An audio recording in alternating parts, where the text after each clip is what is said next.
To do a wash in watercolor, first thing you want to do is you want to cover your painting area with just plain water, no pigment added.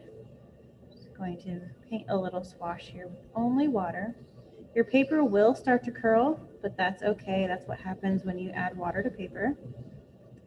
Then you're going to choose a color. I'm going to use green for mine, and I'm going to take my green and pull it off to the cap, to the lid, so that I can add more water and make it really more transparent and lighter in color. So as we talked about before, you're never going to pull paint directly from the well. You're always going to take it out of the well and move it to somewhere else so that you can control the amount of water that is added to it. So for a wash, you want it to be very, very transparent, very light as your first layer. You can add as many layers as you want to make it more vibrant as you go, but you want to start out with lots of water, very little pigment. So I'm going to take some with my green watercolor brush and just start painting over the surface of where I painted water. It might be kind of hard to see on the camera because I am painting very light, but I can add more as I go. I can make it even more vibrant after I let it dry and do another wash on top.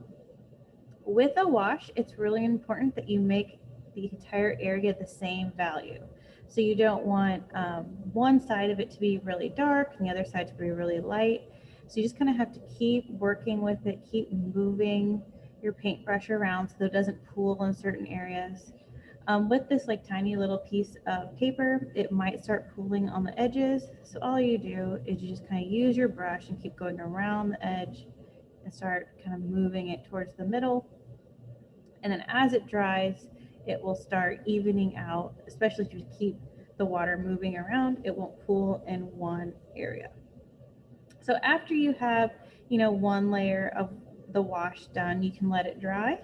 And then you can add another layer on top to make it even more vibrant and more pigmented, depending on what you're wanting the painting to look like. A wash is really good for a background or underneath things, or as like a kind of like just a pre-painting, kind of using a wash to draw out your painting, because you can layer a lot on top of this after you're done.